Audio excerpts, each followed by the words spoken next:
You scroll through social media. Photos, updates, people sharing pieces of their lives. But you almost never post anything. Not because you have nothing to say. Sometimes you even write a caption, choose a photo, then quietly delete it. And you tell yourself something simple. I just don't like posting. But the real question is more interesting. Why do some people feel completely natural sharing their lives online, while others feel an invisible resistance the moment the post button appears? And the answer has less to do with confidence and more to do with how your brain processes identity, attention, and social risk. For some people, posting online feels effortless. They take a picture, add a caption, share a moment, and move on. But if you're someone who rarely posts, the experience is very different. The moment you think about posting something, your mind starts running simulations. How will people interpret this? Will this seem attention-seeking? What if it feels fake? Do I even want people seeing this part of my life? Your brain turns a simple action into a complex social calculation. You might even notice something strange. You're comfortable living experiences, but sharing them publicly feels uncomfortable. It's not always about privacy.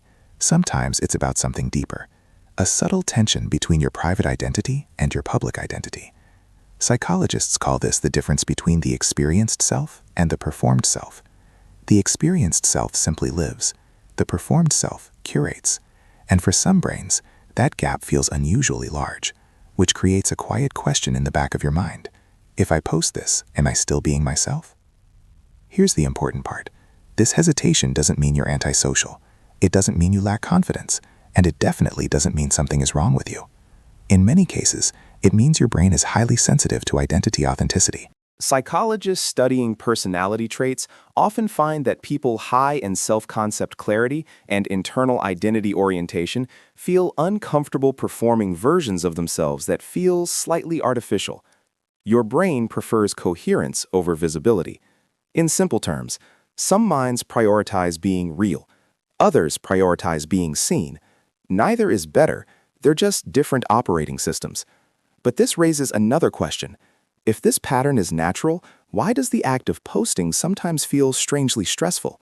To understand that, you have to look at what your brain thinks social media actually is. Your brain evolved for small social groups, not audiences. Anthropologists estimate early human tribes averaged 100 to 150 people. In those groups, every social action had consequences. Reputation mattered. Belonging mattered. Your brain still carries that ancient wiring, which means when you post something online, your brain doesn't see followers. It sees a tribe watching you speak. Now add another layer. Social media activates a cognitive system called the social evaluation network. This network includes parts of the brain like the medial prefrontal cortex, self-reflection, the anterior cingulate cortex, social error detection, the amygdala, threat detection. Together, these areas constantly ask one question: how will people judge this? For people who post frequently, the brain gradually desensitizes to this evaluation. But if you rarely post, your brain never fully adapts, which means each post feels like stepping onto a stage that you rarely practice on. There's also another psychological factor, a mental model called the identity mirror. Think of social media like a mirror, but instead of reflecting your face, it reflects a version of your life back to you. When you post something, you're not just sharing it with others, you're also defining a small piece of your identity. And for people who think deeply about identity, that process feels surprisingly heavy. Which is why you might hesitate before sharing something that others would post without thinking. But the interesting part is this: there is a way to reduce that internal friction, not by forcing yourself to post more, but by changing how your brain interprets the act of sharing. Instead of forcing yourself into someone else's posting style, psychology suggests a better approach. Think of this as rewiring the meaning of sharing. Here are 4 principles that make posting feel mentally lighter. 1. Shift from performance to documentation. Many people unconsciously treat social media like a performance stage, but your brain relaxes when it interprets something as documentation instead of performance. Documentation simply means recording moments, not presenting them. Example: instead of thinking, "What should I post that people will like?" try thinking, "What small moment do I want to remember later?"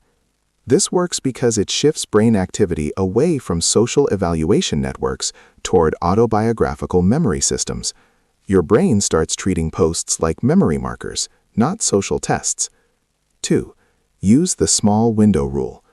Posting often feels overwhelming because it exposes too much of your life at once. The small window rule solves this. Only share tiny slices of your experience. A book you're reading, a quiet place, a thought that crossed your mind. When the brain perceives something as a small signal instead of a full identity statement, the threat response drops. Example: instead of posting a detailed life update, you post a photo of your coffee and one line. Slow mornings. Your brain experiences this as low-risk expression. 3. Accept asymmetry. Here's something many people forget. Social media relationships are asymmetrical. You might see someone's daily life while they know almost nothing about yours, and that's okay. Your brain sometimes feels pressure to match other people's openness, but psychologically, healthy boundaries allow different levels of sharing. Example: you might watch stories regularly, but only post once every few months. That isn't inconsistency, it's controlled visibility. And research on boundary regulation shows people who control their visibility tend to feel less identity fatigue online. 4. Post after the experience, not during it. One reason posting feels unnatural is that it interrupts real experiences. Your brain dislikes dividing attention between living and broadcasting. But posting later solves this. Example: you go somewhere interesting. Instead of posting immediately, you share it later that night or the next day. Psychologically, this allows your brain to fully process the experience first, reducing cognitive load.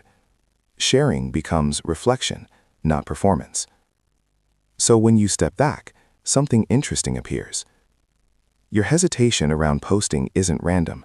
It's the result of 3 forces working together: your brain's ancient tribe wiring, your sensitivity to social evaluation, and your desire to keep your identity authentic. Think of your mind like a quiet room. Some people open all the windows, others open only 1 or 2. Neither is wrong. But if you understand why your brain prefers certain windows, you stop fighting yourself, and you start designing a digital life that actually fits your psychology. 7. Quiet, empowering close. There's a quiet truth about people who rarely post. They often spend more time experiencing their lives than presenting them. And in a world built around constant visibility, that can feel unusual. But unusual doesn't mean disconnected. Sometimes it means your attention is simply pointed somewhere different. Not toward the crowd, but toward the moment itself. And the strange thing is, those moments usually end up being the ones that matter most. Because the most meaningful parts of life were never meant to be performed. They were meant to live.